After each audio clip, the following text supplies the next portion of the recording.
આપણે પોલીએસ્ટર વર્ગનો મુખ્ય પોલિમર એના વિશે ચર્ચા કરવા જઈ રહ્યા છીએ. અગાઉ આપણે પોલીએમાઇડ વર્ગનો પોલિમર સમજ્યા હતા. હવે આપણે વાત કરીએ છીએ પોલીએસ્ટર પોલિમર. બહુ સિમ્પલ વાત છે મિત્રો. પોલીએસ્ટર વર્ગ એટલા માટે કહેવામાં આવે કે એની અંદર ક્રિયાશીલ સમૂહ એટલે આ પ્રકારના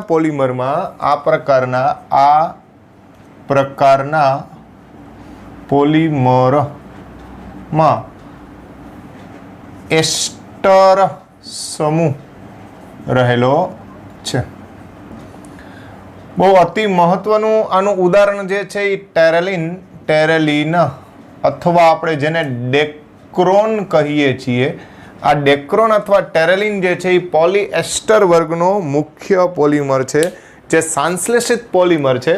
આવો સંશ્લેષિત પોલિમર જે છે એના અંગે આપણે અભ્યાસ કરીએ તો ટેરેલિન અથવા ડેક્રોન જે છે એની વાત કરવા જઈ રહ્યા છીએ આપણે.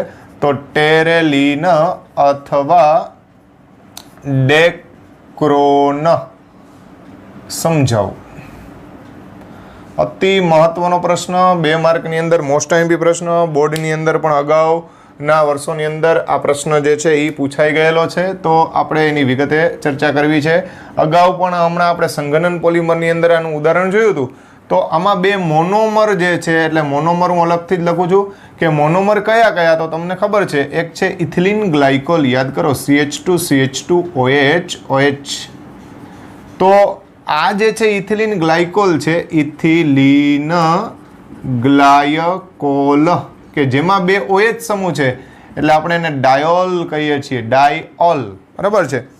અને બીજો એનો મોનોમર જે છે એ ટરફથેલિક એસિડ છે. બીજો એનો મોનોમર જે છે એ ટરફથેલિક એસિડ. ટરફથેલિક એસિડ એટલે અગાઉ વાત કરી હતી એ પ્રમાણે કે બેન્ઝીન ચક્રમાં પેરા સ્થાનમાં સામસામે 2 કાર્બોક્સિલ સમૂહ આવેલા હોય તો આને કહેવાય ટરફથેલિક એસિડ. તો આ જે બંને મોનોમર જે છે એટલે આ છે એ ડાઈ કાર્બોક્સિલિક એસિડ છે અને આ ડાયોલ છે. આવા 2 દ્વિક્રિયાશીલ સમૂહ ધરાવતા ઘટકો એકબીજા સાથે પ્રક્રિયા પરિસ્થિતિની જો વાત કરવા જાય તો પ્રક્રિયા પરિસ્થિતિ એની વાત કરવા જાય તો અહીંયા તાપમાન જે છે એ 420 થી 460 કેલ્વિન જેટલું ઊંચું તાપમાન રાખવાનું છે. ઊંચા તાપમાને આ બંને મોનોમરને અહીંયા 2 ઉદ્દીપક જે છે એનું મિશ્રણ લેવામાં આવે. એ ઉદ્દીપક જે છે એ ઝિંક એસિટેટ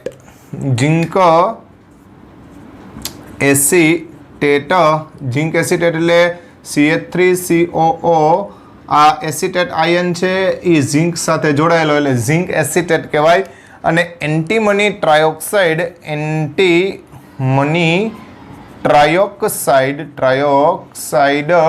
એટલે Sb2O3. આવા જે કંઈ પણ ઉદ્દીપકો જે છે એની હાજરીમાં 420 થી 460 કેલ્વિન જેટલા ઊંચા તાપમાને સંઘનન પોલિમરાઇઝેશન પ્રક્રિયા થાય, જેના કારણે થઈ અને આપણો ડેક્રોન અથવા ટેરેલિન જે છે એનું નિર્માણ થાય છે. તો અહીંયા આપણે પ્રક્રિયા દર્શાવી. અગાઉ પણ આપણે આ પ્રક્રિયા જોઈ ગયા છીએ. CH2CH2OH સાથે સાથે આપણે કીધું એ પ્રમાણે કે ટરફથેલિક એસિડ એટલે કાર્બોક્સિલિક એસિડ ધરાવતો બેન્ઝીન ચક્ર. આ બંનેમાંથી આપણે પાણીનો અણુ દૂર કરી નાખીએ. પ્રક્રિયા પરિસ્થિતિમાં કીધું એ પ્રમાણે કે ભાઈ 420 થી 460 કેલ્વિન ઝિંક એસિટેટ અને એન્ટીમની ટ્રાયોક્સાઇડ આવા ઘટકો જે છે એ બધા મિશ્ર થઈ આ મિશ્ર ઉદ્દીપક એની હાજરીમાં સંઘનન પોલિમરાઇઝેશન પ્રક્રિયા થાય. અહીંથી આપણે H દૂર કરીએ તો અહીંથી પણ H દૂર કરીએ તો આ રીતના O CH2O પછી અહીંયા આવશે CO સમૂહ, પછી બેન્ઝીન ચક્ર અને છેલ્લે પાછો CO સમૂહ આવા n ઘટકો જે છે આના પણ n અણુ લેવાના, આના પણ આપણે n અણુ લેવાના. તો આ રીતે ઇથિલિન ગ્લાયકોલ અને ટરફથેલિક એસિડ એના અણુઓ જે છે એ જોડાય અને આ ડેક્રોન અથવા ટેરેલિન એનું નિર્માણ થાય. મેં અગાઉ પણ વાત કરી હતી કે ટેરેલિન અથવા ડેક્રોન જે છે એમાં ટોટલ 10 કાર્બન હોય, 2, 3, 4 અને 6 એટલે 6 ને 4 10, એટલે આપણે એને ડેક્રોન અથવા ટેરેલિન તરીકે ઓળખીએ છીએ. સામાન્ય રીતે આના ગુણધર્મ જે છે એની વાત કરવામાં આવે તો રેખીય પ્રકારના રેસામય બંધારણ ધરાવે છે. બીજું, કરચલી પ્રતિરોધક હોવાથી. બરાબર. ક્યાં ઉપયોગી છે તો કે ભાઈ એના ઉપયોગની વાત કરવા જાય તો ઉપયોગ શું છે તો કે ખાસ કરીને સુતરાઉ અને ઊનની સાથે મિશ્ર કરી કાપડ ઉદ્યોગમાં ઉપયોગી. એટલે કાપડ ઉદ્યોગમાં આ પ્રકારના જે કંઈ પણ રેસાઓ છે એનો ઉપયોગ થાય છે. વધારામાં કાચ પ્રબલક તરીકે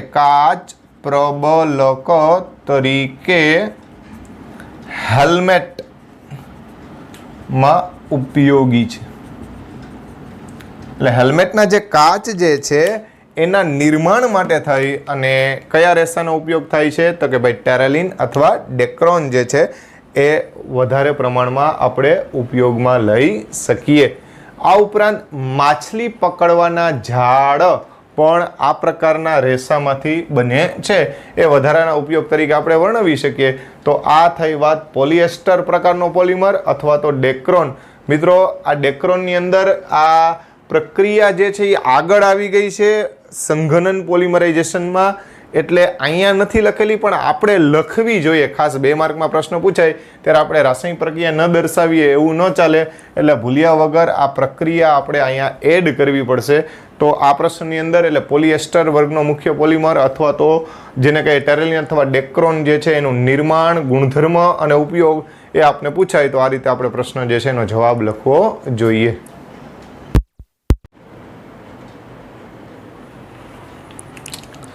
મિત્રો, હવે ફિનોલ અને ફોર્માલ્ડિહાઇડ વર્ગનો મુખ્ય પોલિમર કે જેને આપણે બેકેલાઇટ પોલિમર તરીકે પણ ઓળખીએ છીએ, આવા પોલિમર વિશે આપણે વિગતે ચર્ચા કરવી છે. તો બેકેલાઇટ અથવા ફિનોલ ફોર્માલ્ડિહાઇડ વર્ગનો પોલિમર એની આપણે ચર્ચા કરીએ. તો બેકેલાઇટ પોલિમર શું છે એની પહેલા આપણે ચર્ચા કરીએ.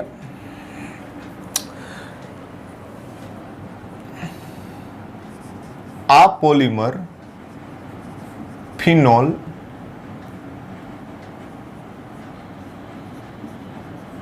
અને ફોર્માલ્ડિહાઇડ વર્ગનો મુખ્ય સૌથી જૂનો પોલિમર છે. મિત્રો, આપણે આના ઉપયોગ જોશો એટલે તમને ખ્યાલ આવી જશે કે આ સૌથી જૂનો પોલિમર છે. તો આ પોલિમર જે છે બેકેલાઇટ પોલિમર અથવા બેકેલાઇટ પ્લાસ્ટિક એની આપણે બનાવટ સમજવી છે. તો બનાવટ માટે થઈ અને બેકેલાઇટની અંદર ફિનોલ અને ફોર્માલ્ડિહાઇડ આવા 2 જુદા જુદા મોનોમર જે છે એની પ્રક્રિયા કરવામાં આવે. એટલે આ પોલિમરની બનાવટમાં ફિનોલ અને ફોર્માલ્ડિહાઇડ મોનોમરની એસિડ અથવા બેઝિક ઉદ્દીપકની હાજરીમાં સંઘનન પ્રક્રિયા કરવાથી સૌપ્રથમ ઓર્થો અને અથવા શબ્દ બરાબર સમજો અને અથવા પેરા સ્થાનમાં વિસ્થાપન થઈ શું પ્રાપ્ત થાય તો કે ઓર્થોહાઇડ્રોક્સી મિથાઇલ ફિનોલ અથવા પેરાહાઇડ્રોક્સી મિથાઇલ ફિનોલ વ્યુત્પન્નો બને છે. બરોબર, ધ્યાન રાખજો મિત્રો. શું થયું તો કે પહેલા વહેલા આપણે ફિનોલ અને ફોર્માલ્ડિહાઇડની પ્રક્રિયા કરી. આ ફિનોલ છે આપણો, ફિનોલ એટલે બેન્ઝીન ચક્ર જે છે એમાં OH સમૂહ જોડાય એને આપણે શું બોલીએ છીએ? ફિનોલ. આ ફિનોલ છે, એની કોની સાથે પ્રક્રિયા થઈ? Formaldehyde HCHO.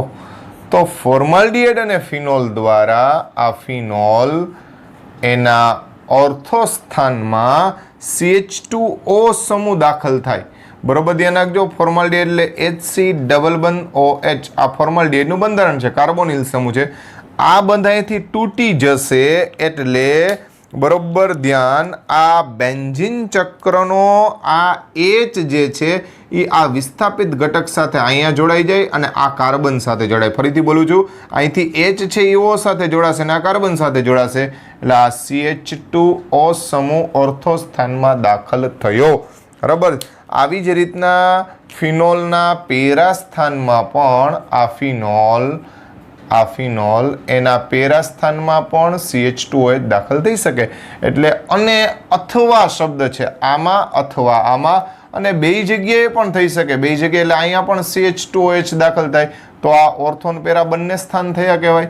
તો આ જે છે એ હાઇડ્રોક્સી મિથાઇલ ફિનોલ કહેવાય. કયું કહેવાય? Hydroxy methyl phenol. એટલે આવા ઓર્થો અથવા તો પેરા હાઇડ્રોક્સી મિથાઇલ ફિનોલ પ્રકારના વ્યુત્પન્નો જે છે. અને હજી એક ત્રીજું વ્યુત્પન્ન આવું પણ શક્ય બની શકે કે ભાઈ આના આ OH એના ઓર્થો સ્થાન એટલે કે CH2OH, આ પેરા સ્થાન એટલે CH2OH, અને આ બાજુનું આપણે પેરા સ્થાન ઓર્થો સ્થાન લઈ લઈએ. સોરી, તો આ રીતે આ પણ ઓર્થો સ્થાન કહેવાય. આવી રીતે ત્રણેય જગ્યાએ CH2OH સમૂહ દાખલ થઈ અને જુદા જુદા ફિનોલ પ્રકારના વ્યુત્પન્નો જે છે એનું અહીંયા આપણે નિર્માણ કરી શકીએ છીએ. તો અહીંયા આપણે પહેલી જે પ્રક્રિયા જોઈ એની અંદર આપણે એમ કીધું કે ભાઈ ફિનોલ અને ફોર્માલ્ડિહાઇડ બંનેની પ્રક્રિયા થઈ અને ઉદ્દીપક તરીકે આપણે અહીંયા એસિડ H+ અને OH- પૈકી કોઈ પણ ઘટક જે છે એ રાખી શકીએ. એટલે એસિડ પણ રાખી શકીએ અથવા બેઝ પણ રાખી શકીએ. એની મદદથી આપણે ફિનોલ અને ફોર્માલ્ડિહાઇડ જે છે એના નિર્માણ જે છે એની પ્રક્રિયામાં આ પહેલું સ્ટેપ બન્યું. હવે અહીંયા વાસ્તવમાં શું થાય તો કે ભાઈ વાસ્તવમાં આ ફિનોલ, આ આપણો ફિનોલ બરાબર, અને આ ફોર્માલ્ડિહાઇડ એટલે HC=OH, આનું જોડાણ થાય એસિડ અથવા બેઝ ઉદ્દીપકની હાજરીમાં H+ અથવા OH-. તો સૌ પ્રથમ ઓર્થો સ્થાનમાં જ બધા જ CH2 દ્વારા બેન્ઝીન ચક્ર છે એ એકબીજા સાથે જોડાણ પામશે. આ OH,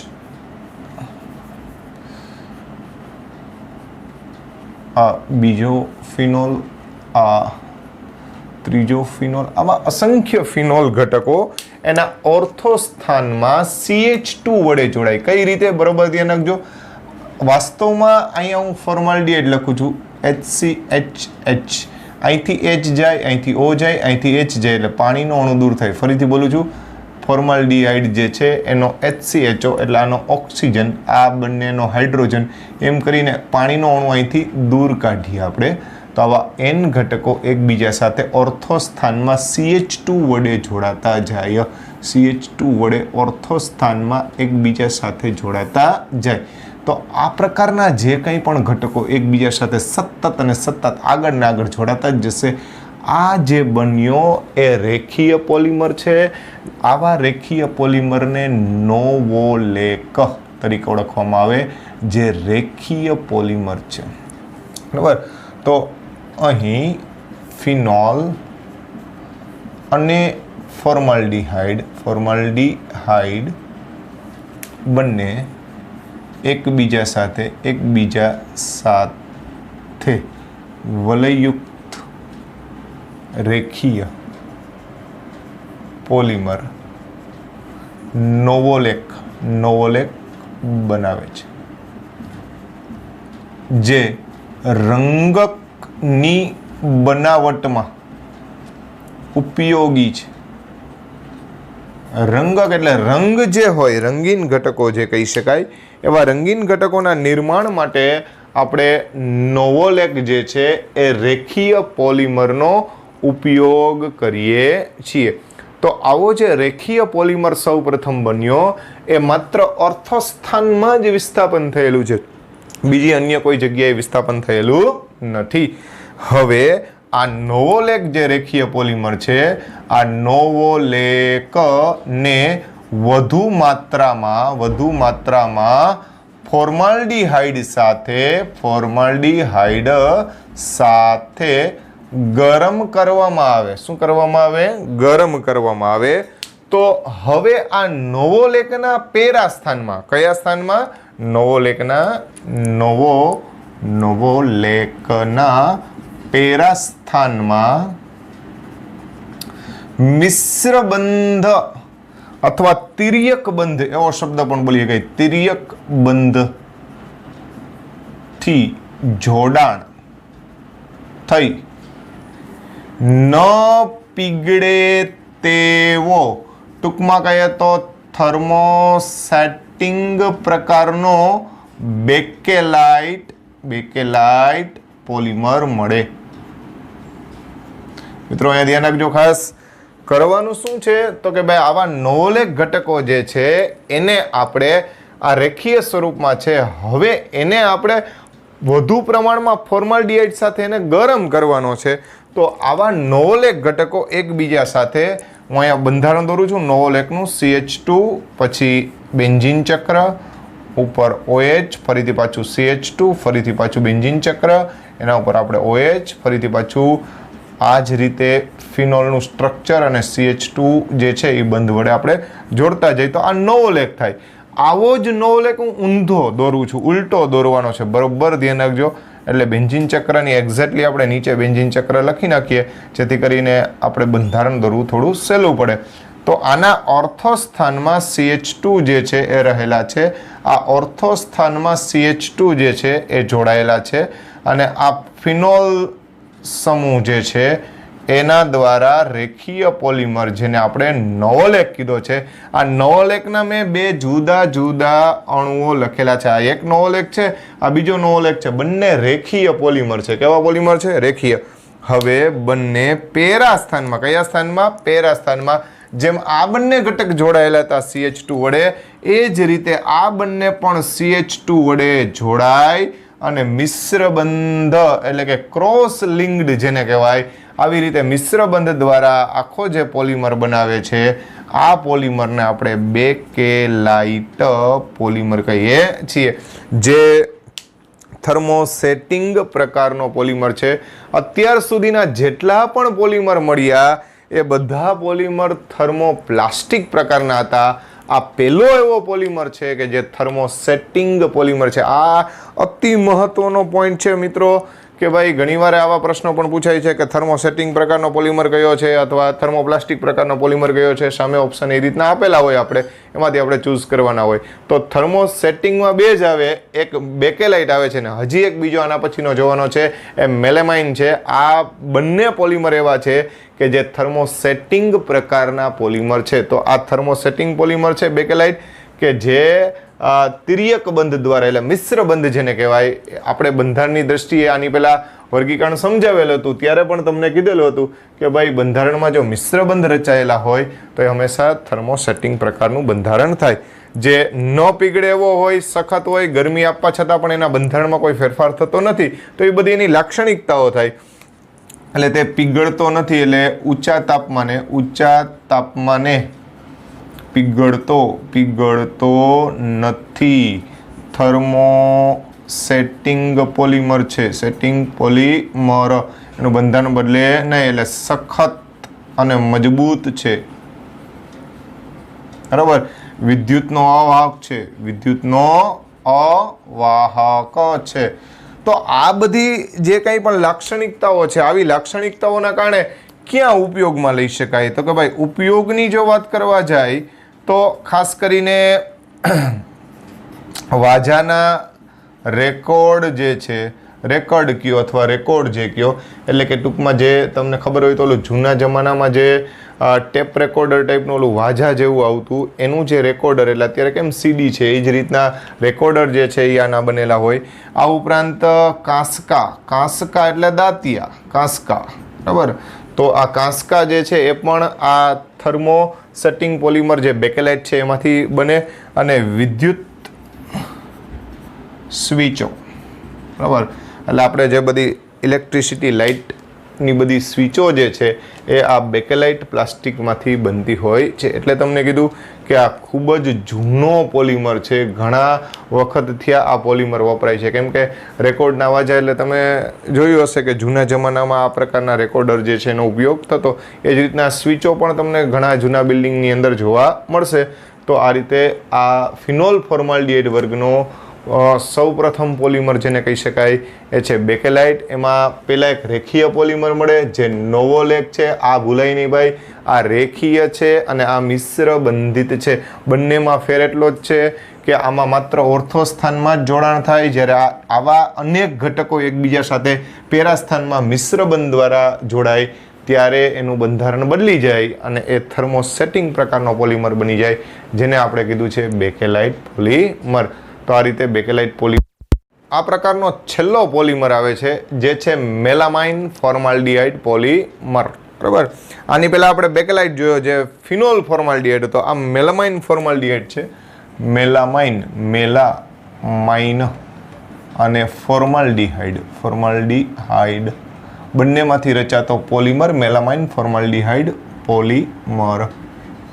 તો આ પ્રકારના પોલિમર જે છે એની બનાવટ વિશે આપણે ચર્ચા કરવી છે. તો મેલેમાઇન અને ફોર્માલ્ડિહાઇડ બંનેની સંઘનન પ્રક્રિયા કરવાની પ્રક્રિયક તરીકે એક મેલે અથવા મેલામાઇન અને ફોર્માલ્ડિહાઇડની સંઘનન પોલિમરાઇઝેશન પ્રક્રિયા વડે આ પોલિમર બને છે. કરવાનું શું છે તો કે ભાઈ આપણે મેલેમાઇનનું બંધારણ જે છે એ ખાસ સમજી લો.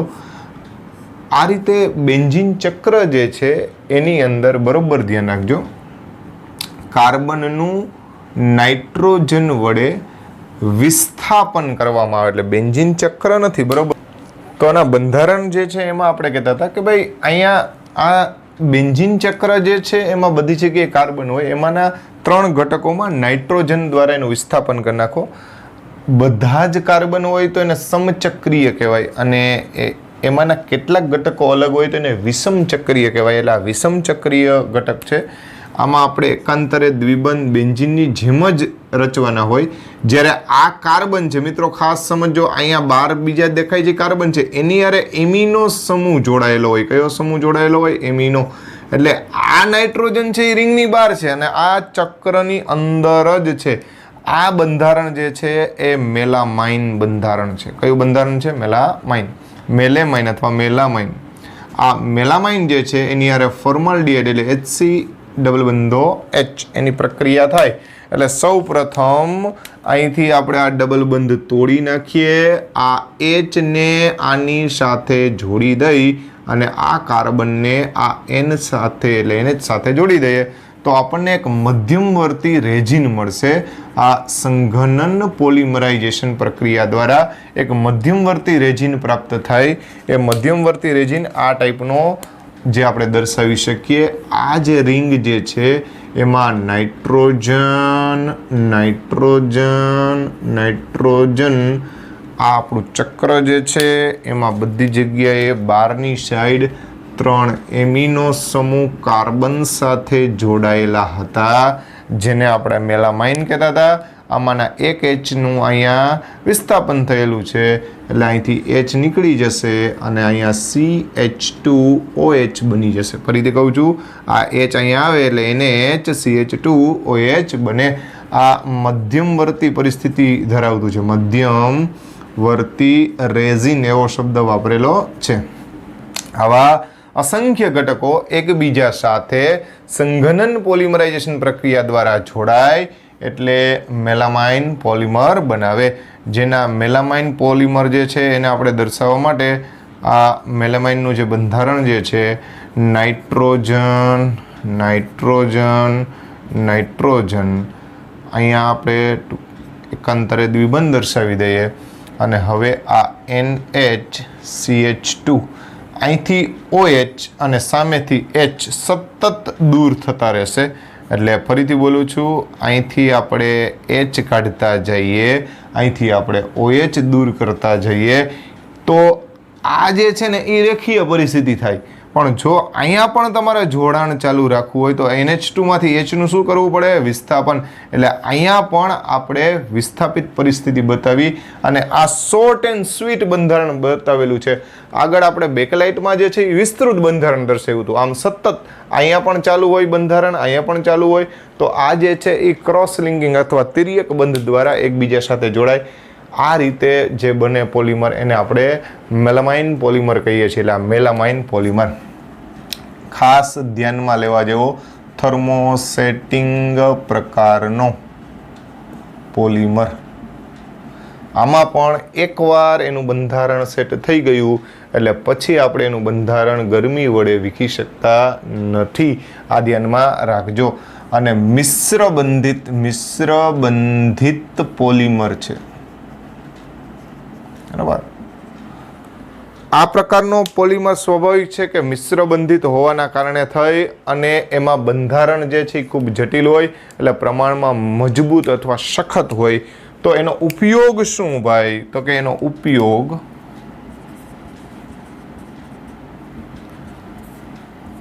અનબ્રેકેબલ એટલે કે તૂટે નહીં તેવી ક્રોકરીની બનાવટ. ભાઈ ક્રોકરી એટલે બાઉલ કહી શકાય અથવા તો મોટું વાસણ જે પ્લાસ્ટિકના બનેલા હોય. તમે ડિનર સેટ આપણે બોલીએ છીએ. તો આવા જે કંઈ પણ ઘટકો જે છે એ અનબ્રેકેબલ એટલે સામાન્ય સંજોગોમાં તૂટે નહીં. પછી ધરાડથી આપણે ઉલારીને પછાડીએ તો તૂટી જ જાય. બરાબર છે. એટલે ખાસ ધ્યાનમાં રાખજો. પણ જૂની ટેક્સ્ટબુકમાં બહુ સરસ મજાનું આના માટે એક વાક્ય મૂકેલું હતું કે ભૂલથી પડે તો તૂટે નહીં. એવા પ્રકારના, એટલે શબ્દ બરોબર ધ્યાન. અનબ્રેકેબલ એનો મતલબ એવો નથી ભાઈ હથોડી લઈને બેઠા હોય તો તૂટી જ જવાનું છે. બરાબર છે. તો આ પ્રકારના જે કંઈ પણ વાસણો જે છે એ બનાવવા માટે થઈ અને કેનો ઉપયોગ કરવામાં આવે? મેલામાઇન. તો મિત્રો અહીંયા આપણે અત્યાર સુધીમાં બધા સંઘનન પોલિમર એટલે ટોટલ આપણે જુદા જુદા વર્ગ જોવા જાવ તો 4 અને પોલિમર જોવા જાવ તો 5.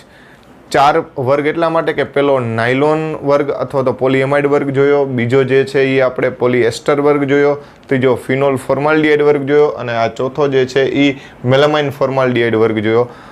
પોલીએમાઇડમાં 2 જોયા, નાયલોન 6 અને નાયલોન 6. ત્યારબાદ ટેરલિનની વાત આવી, ટેરલિન જે છે અથવા ડેક્રોન. ત્યારબાદ બેકેલાઇટ અને નોવોલેક બંનેની સાથે ચર્ચા આવી અને ત્યારબાદ જે છે આ છેલ્લો મેલામાઇન ફોર્માલ્ડિહાઇડ પોલિમર. એમાં આગલા 2 હતા એ થર્મોપ્લાસ્ટિક પ્રકારના હતા અને છેલ્લા 2 એટલે બેકેલાઇટ અને મેલામાઇન થર્મોસેટિંગ પ્રકારનો પોલિમર છે. તો અહીંયા આપણે સંઘનન પોલિમર પ્રકારના જે કંઈ પણ ઉદાહરણ હતા એની ચર્ચા પૂર્ણ કરીએ છીએ.